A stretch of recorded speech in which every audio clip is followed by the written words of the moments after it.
کچی عمر میں ہی اللہ کے نبی علیہ الصلوۃ والسلام بچے کو اللہ کے سامنے جھکانا چاہتے ہیں، اللہ کی اطاعت پہ ڈالنا چاہتے ہیں، اللہ کے سامنے پیشانی رکھنے والا بنانا چاہتے ہیں۔ اور ایمان کے بعد سب سے بڑی اور پہلی عبادت اگر کوئی چیز بندے کی طرف متوجہ ہوتی ہے، اور ایمان کے بعد اللہ کے احکامات میں سے سب سے پہلا حکم جو انسان کی طرف مسلمان کی طرف متوجہ ہوتا ہے وہ اس کی نماز ہے۔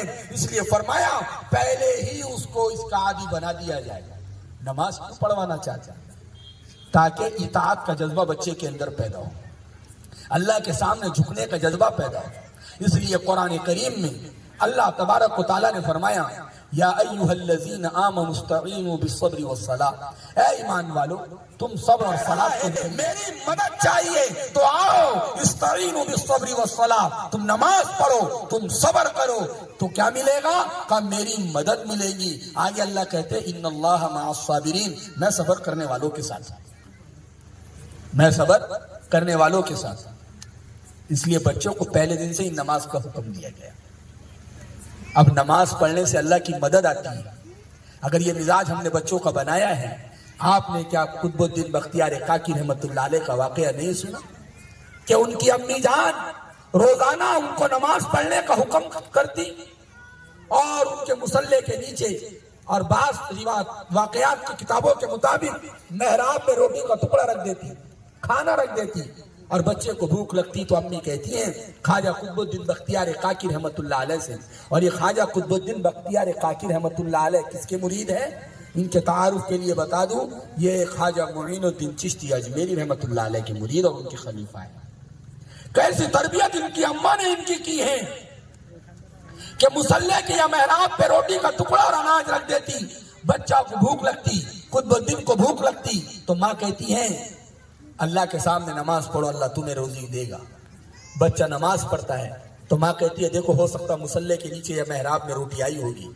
جب وہ دیکھتا ہے تو اسے روٹی اس کو کھانا مل جاتا ہے، بچہ کھا لیتا ہے۔ بچے کو کیا پتا، لیکن ماں بچپن سے یہ ایمان و یقین بنا رہی ہیں کہ روزی روٹی دینے والا اللہ ہے، نماز کے ذریعے مدد حاصل کرو۔ اس لیے نبی اکرم صلی اللہ علیہ وسلم نے صلاۃ الاستسقاء پڑھی ہے کہ بارش نہیں ہو رہی ہے، نماز پڑھ کے اللہ سے پانی مانگو۔ اسی لیے اللہ کے نبی علیہ الصلوۃ والسلام نے صلاۃ الحاجت امت کو سکھائی ہے۔ کوئی اہم امر پیش آ جائے تم اپنے آپ کو صلاۃ الحاجت کا عادی بناؤ۔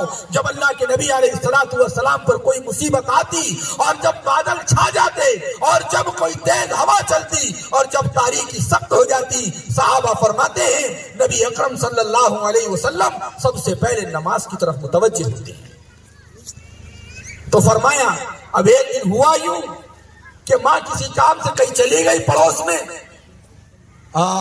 قطب الدین بختیار کاکی رحمت اللہ علیہ کے کھانے کا وقت ہو گیا، ان کو بھوک لگی تو دوڑی دوڑی آئی، کیا دیکھتی ہے کہ وقت تو ہو گیا ہے، آج بچے کا ایمان خراب نہ ہو جائے، کیونکہ روزانہ میں اس کے بھوک لگنے سے پہلے ہی محراب میں روٹی کا ٹکڑا رکھ دیتی تھی اور اس کے مصلے کے نیچے رکھ دیتی تھی، آج بچے کا ایمان خراب نہ ہو جائے۔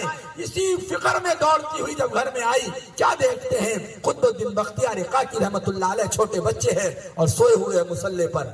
جگایا، پوچھا قطب الدین کھانا کھایا ہے؟ کہا امی جان میں نے نماز پڑھی، مجھے بھوک لگی تھی تو میں نے نماز پڑھی اور پھر میں نے محراب کو مصلے کو ٹٹولا تو اللہ نے مجھے غذا عطا فرمائی۔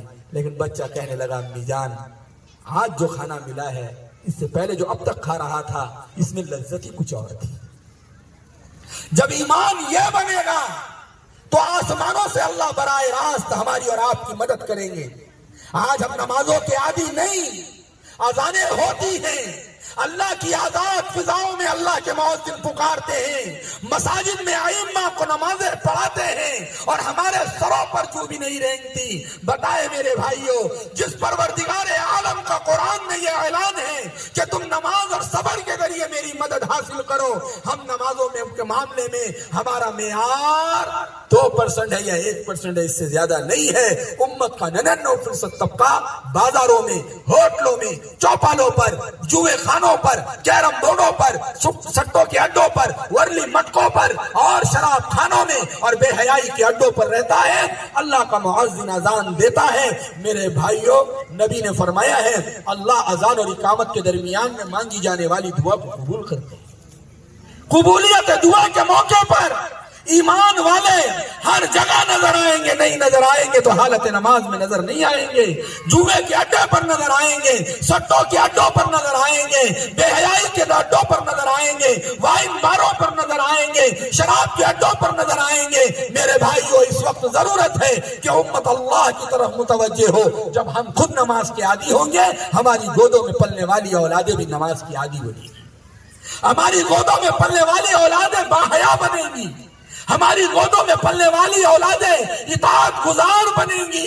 یہ کیسا المیہ ہے، ہم نے سارا کام مکتب کے معلمین کے حوالے کر دیا ہے کہ پڑھائیں گے بھی وہی، تعلیم بھی دیں گے وہی، تربیت بھی کریں گے وہی۔ نہیں میرے بھائیوں، ان کی ذمہ داری صرف تعلیم کی ہے، ان کی ذمہ داری صرف آپ کے بچوں کو روشنی کر کے دے دینے کی ہے۔ تربیت کا نظام والدین کو بنانا پڑے گا، تربیت کا ماحول والدین کو بنانا پڑے گا، تربیت کا نظام اور ماحول اور تربیت کی ترتیب بھی والدین کو بنانی پڑے گی۔ اس زمانے کا سب سے بڑا المیہ ہے جن کے گودوں میں ہزاروں نسل پل رہی ہو، وہ سب بے تربیت ہے، اور بے تربیت لوگ کسی کی تربیت نہیں کر سکتے ہیں۔ اس لیے ہم کو سب سے پہلے اپنے تربیت کی فکر کرنی ہوگی، ہمیں نمازی بننا ہوگا، ہمیں قرآن صحیح پڑھنا ہوگا، ہمیں روزہ رکھنا ہوگا، اور ہمیں یہ ساری چیزوں کو کی اطاعت گزاری رسول اللہ صلی اللہ علیہ وسلم کی طرز زندگی کو اپنانا ہوگا۔